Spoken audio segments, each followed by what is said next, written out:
তিনটি নাম পড়ে যদি আপনি আল্লাহ তাআলার কাছে দোয়া করেন, আল্লাহ তাআলা সেই দোয়াটা কবুল করে নেবেন। কঠিন বিপদের ভিতরে আপনি পড়েছেন, অনেক বড় অভাব আপনার ভিতরে লেগে গিয়েছে, অসুস্থ হয়ে গিয়েছেন, আপনি আল্লাহ তাআলার এই তিনটি নাম পড়ে যদি দোয়া করতে পারেন, এই পাওয়ার কি নামের পাওয়ার আল্লাহ তাআলা, যে আপনি এমনভাবে ফলাফল পাবেন যে আপনি নিজে অবাক হয়ে যাবেন আল্লাহ তাআলা কীভাবে ফলাফল দিবেন।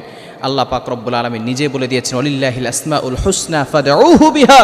যদি কোনো ব্যক্তি আল্লাহ তাআলার যে গুণবাচক নামগুলো রয়েছে সেগুলো পরে যদি কোনো ব্যক্তি দোয়া করে, আল্লাহ তাআলা তার দোয়াগুলো কবুল করে নেন। ফাদউহু বিহা, আল্লাহ পাক রব্বুল আলামিন তার দোয়াগুলো অ্যাকসেপ্ট করেন, কবুল করেন। অনেকে দোয়া করে কবুল হয় না, অনেকে বলে হুজুর এত দোয়া করি কবুল হচ্ছে না কেন? এই যে তিনটি নাম রয়েছে, এই তিনটি নাম খুবই চমৎকার নাম, ভালো করে শুনেন।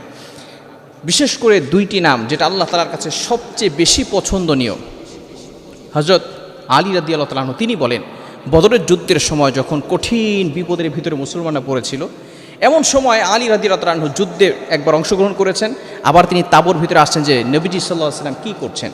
নবীজি সাল্লাল্লাহু আলাইহি ওয়াসাল্লাম তাঁবুর ভিতরে দোয়া করতেছেন, দুইটি বাক্যের দোয়া, দুইটি নামের দোয়া, দুইটি গুণবাচক আল্লাহ তাআলার নামের দোয়া করতেছেন।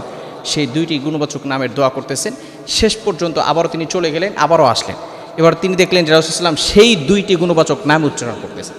আবারও তিনি যুদ্ধে অংশগ্রহণ করতে গেলেন, আবারও তিনি আসলেন, দেখলেন তিনবার আলী রাদিয়াল্লাহু তাআলা আনহু বলছেন, তিনবার আমি দেখলাম নবীজি সাল্লাল্লাহু আলাইহি ওয়াসাল্লাম শুধু ওই দুইটা গুণবাচক নামের উচ্চারণ করতেছে।